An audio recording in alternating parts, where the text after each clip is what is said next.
Assalamualaikum warahmatullahi wabarakatuh. Perkenalkan kami dari kelompok 3 yang beranggotakan saya Desi Apriliana Dewi dan teman-teman saya yang bernama Ahmad Rifai, Rafli Alhadi, Siska Puspita Dewi, Aisyah Pratiwi, Angelika Olivia, Munah, Nisrina, dan juga M. Rido.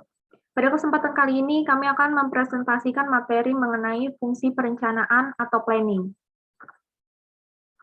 Yang pertama, definisi dari perencanaan. Perencanaan atau planning pada dasarnya merupakan suatu proses untuk menetapkan di awal berbagai hasil akhir atau end result yang ingin dicapai perusahaan di masa mendatang.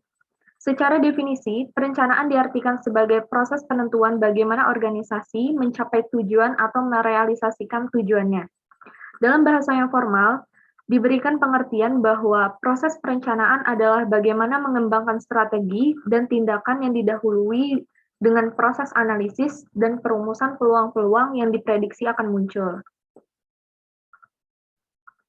Selanjutnya, definisi perencanaan menurut George Robert Terry, perencanaan adalah kegiatan memilih dan menghubungkan fakta, serta membuat dan menggunakan asumsi-asumsi mengenai masa yang akan datang dengan jualan dan merumuskan kegiatan-kegiatan yang diperlukan untuk mencapai hasil yang diinginkan.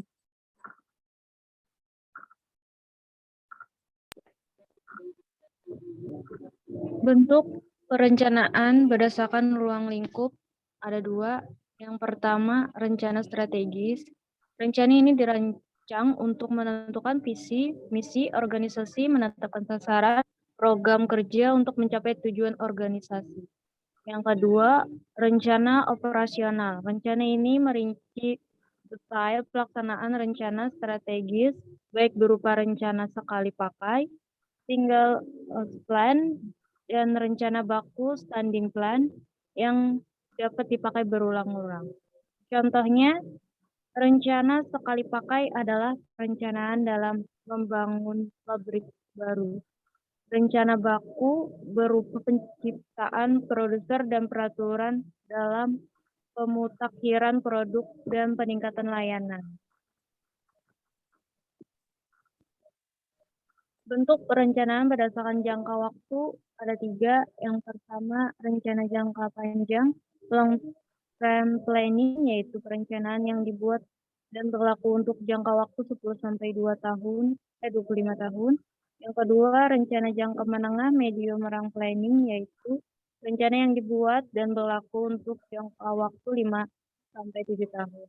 Yang ketiga, rencana jangka panjang, short term planning, yaitu perencanaan yang dibuat dan hanya berlaku selama kurang lebih 1 tahun.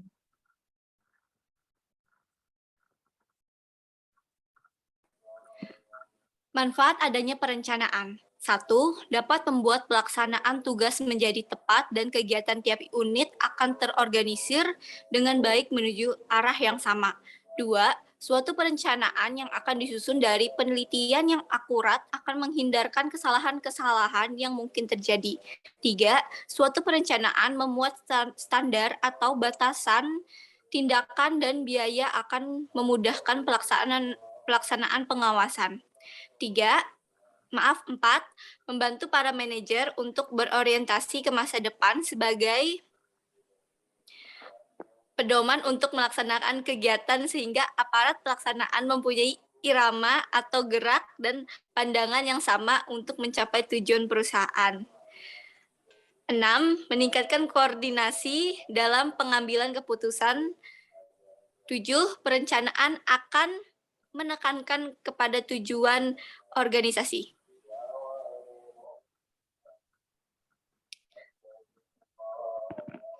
Orientasi perencanaan. Pengelompokan orientasi perencanaan terhadap level manajemen. Yang pertama, manajemen puncak. Menurut fokusnya keselamatan dan pengembangan jangka panjang. Manajemen menengah menurut fokus kompetisi dan pengembangan sumber daya. Manajemen lini pertama menurut fokus problem operasional. Manajemen puncak menurut tujuan posisi masa depan. Manajemen menengah menurut tujuan keuntungan masa depan. Manajemen lini pertama menurut tujuan keuntungan jangka pendek. Manajemen puncak menurut proses, formulasi kebijakan dan strategi. Manajemen menengah menurut proses, perumusan sasaran dan program. Manajemen lini pertama, menurut proses, implementasi program. Manajemen puncak menurut kendala atau pembatas, sumber daya global di masa depan. Manajemen menengah menurut kendala atau pembatas. Ada 2, sumber daya terpakai di masa depan dan business case success factor. Manajemen lini pertama menurut kendala atau pembatas, sumber daya yang kini tersedia. Manajemen puncak menurut hasil, pertumbuhan yang berkelanjutan. Manajemen menengah menurut hasil, pengembangan potensi masa depan. Manajemen lini pertama menurut hasil, efisiensi dan stabilitas. Manajemen puncak menurut informasi, kecenderungan. Manajemen menengah menurut informasi, kekuatan dan kelemahan, serta informasi fungsional. Manajemen lini pertama menurut informasi, kemajuan pelaksanaan kegiatan. Manajemen puncak menurut organisasi, entrepreneurial dan fleksibel. Manajemen menengah menurut organisasi, profesional. Manajemen lini pertama menurut organisasi terstruktur dan stabil.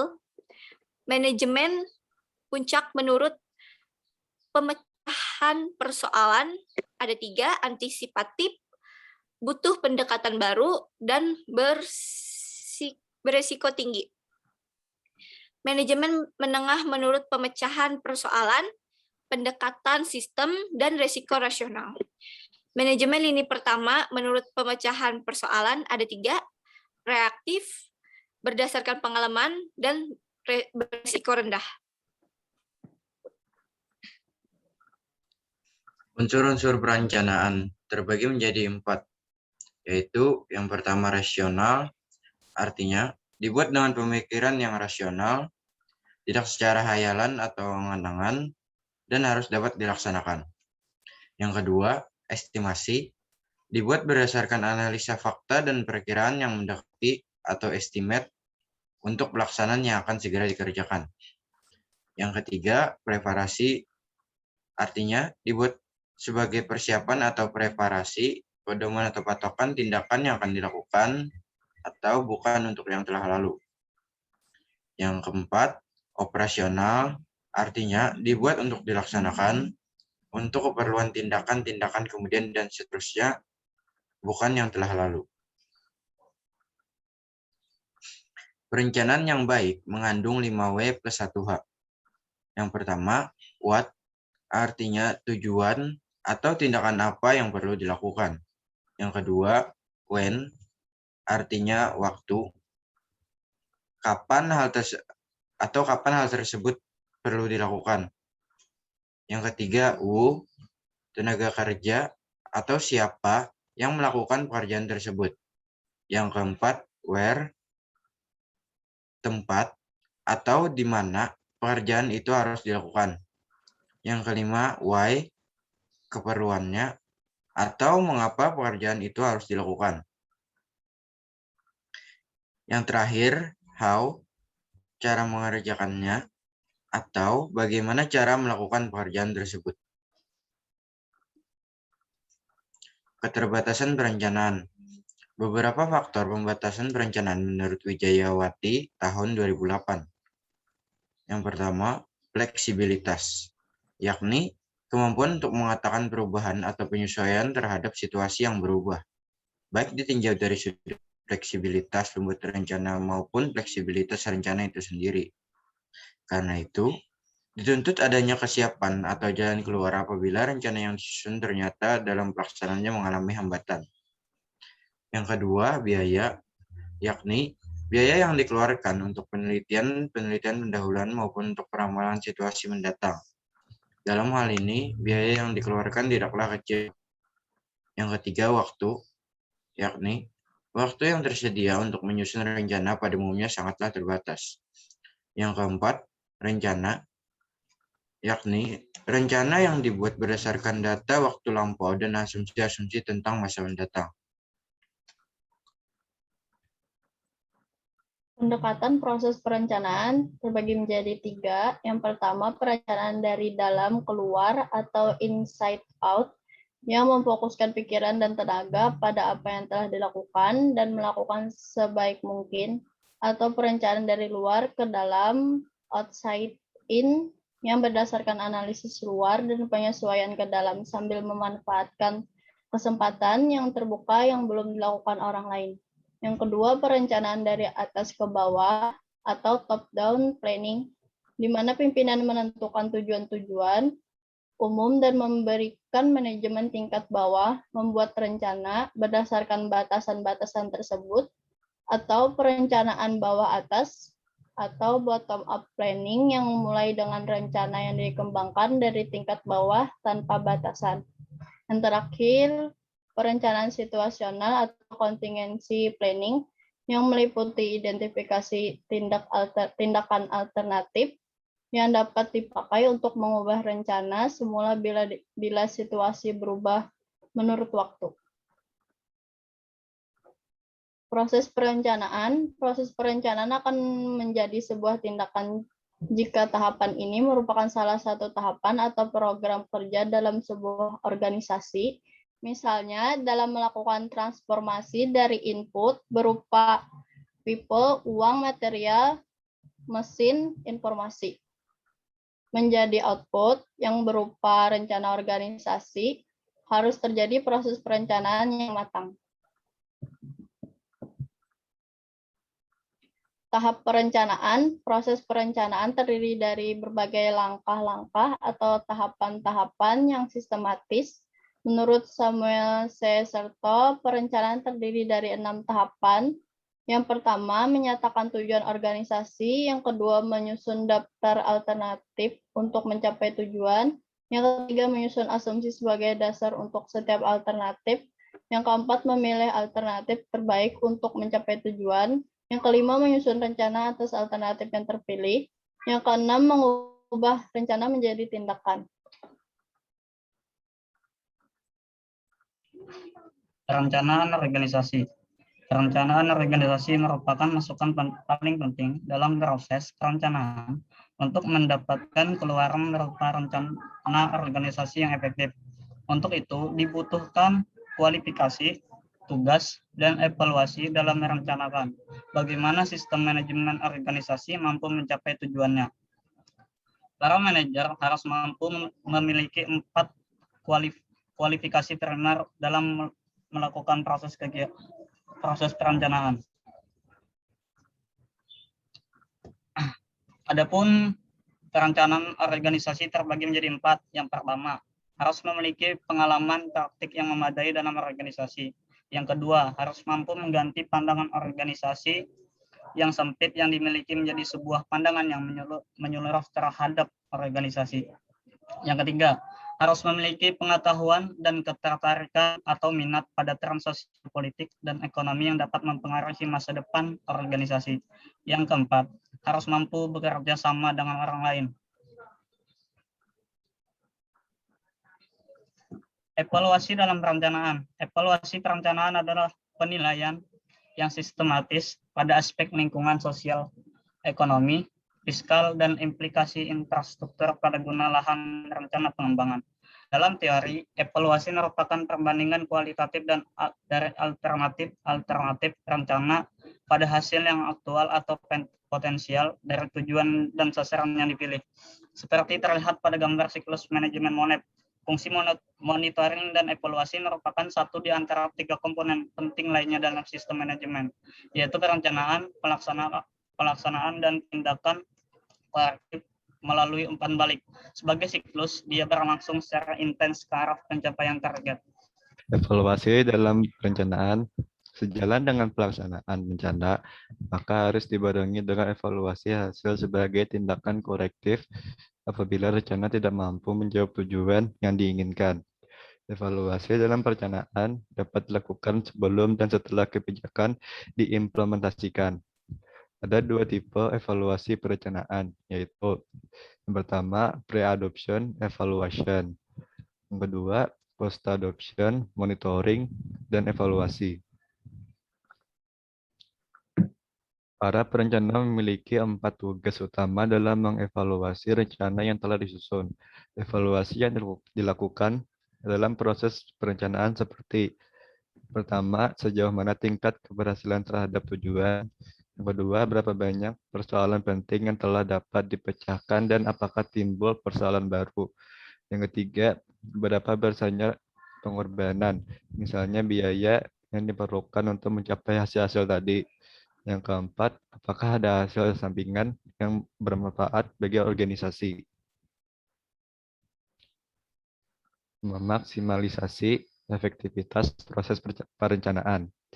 Terdapat 4 hal yang dapat menjamin bahwa proses perencanaan dapat mencapai efektivitas, yaitu yang pertama, mendapatkan dukungan manajemen puncak, di mana berupa perhatian yang jelas dan berkelanjutan.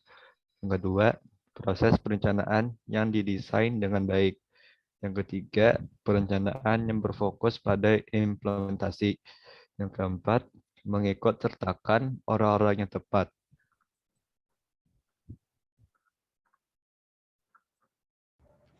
Perspektif dalam perencanaan, yang pertama ada horizon waktu, biasanya dibagi menjadi 3, yaitu jangka panjang, menengah, dan pendek.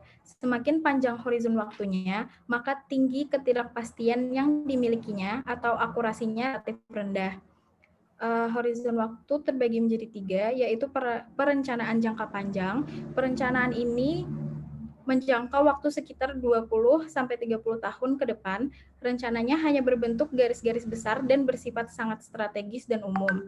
Yang kedua, ada perencanaan jangka menengah. Perencanaan jangka menengah memiliki durasi waktu antara 3-5 tahun ke depan. Perencanaan ini sudah lebih konkret dalam pencapaian sasaran yang disertai dengan prioritas. Yang ketiga, ada perencanaan jangka pendek. Perencanaan ini memiliki jangka waktu paling lama 1 tahun. Rencana jangka pendek juga dapat dibuat dalam bulanan, per 3 bulanan, tergantung dari desain organisasi. Yang kedua, ada bidang perencanaan.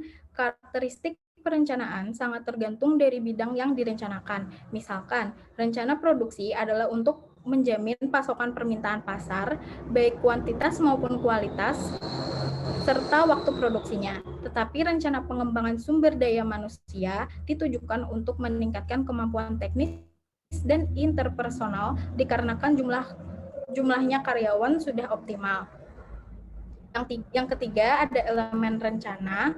Elemen utama rencana strategis adalah tujuan, program, dan kebijaksanaan bagi keseluruhan organisasi. Sedangkan elemen pokok dari rencana taktis yang berjangka waktu lebih pendek adalah jawaban bagaimana mendayagunakan sumber daya perusahaan untuk memenangkan kompetisi dengan perusahaan-perusahaan lain. Yang keempat, ada karakteristik rencana.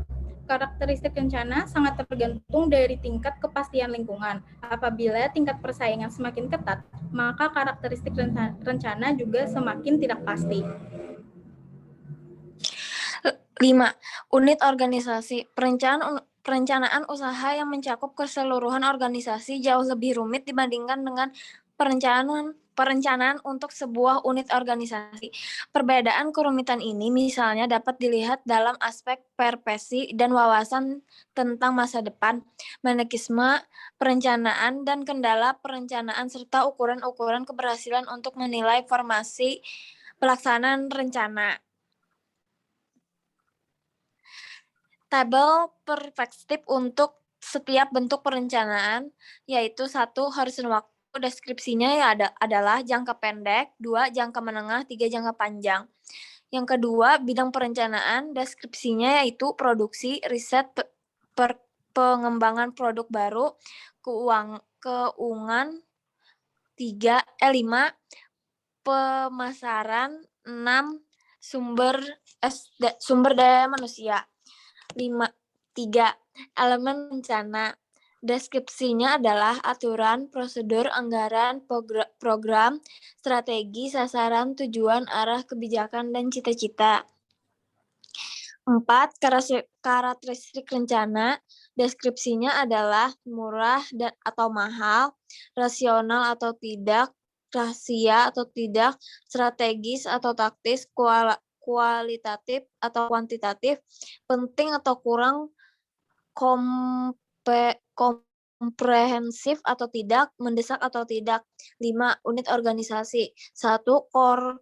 Korporasi, 2. Anak perusahaan, 3. Divisi, 4. Departemen, 5. Proyek, 6. Dan gugus tugas. Kesimpulan adalah proses perencanaan adalah bagaimana mengembangkan strategi dan tindakan yang didahului dengan proses analisis dan perumusan peluang-peluang yang diprediksi akan muncul. Berdasarkan ruang lingkup, bentuk perencanaan terbagi rencana strategis dan rencana operasional, sedangkan menurut jangka waktunya terbagi menjadi rencana jangka panjang, rencana jangka menengah, dan rencana jangka pendek. Manfaatnya adalah perencanaan adalah membuat pelaksanaan tugas menjadi lebih tepat, terorganisir, meningkatkan koordinasi dalam pengambilan keputusan, dan menuju ke arah yang sama agar terhindar dari kesalahan yang mungkin terjadi. Perencanaan yang bagus sebaiknya mengandung 5W dan 1H. Evaluasi dalam proses perencanaan akan menjadi sebuah tindakan. Tahapan ini merupakan salah satu tahapan atau program kerja dalam sebuah organisasi. Sekian presentasi dari kami. Semoga apa yang kami sampaikan dapat bermanfaat bagi kalian semua. Mohon maaf apabila ada kesalahan dalam perkataan maupun perbuatan. Wassalamualaikum warahmatullahi wabarakatuh.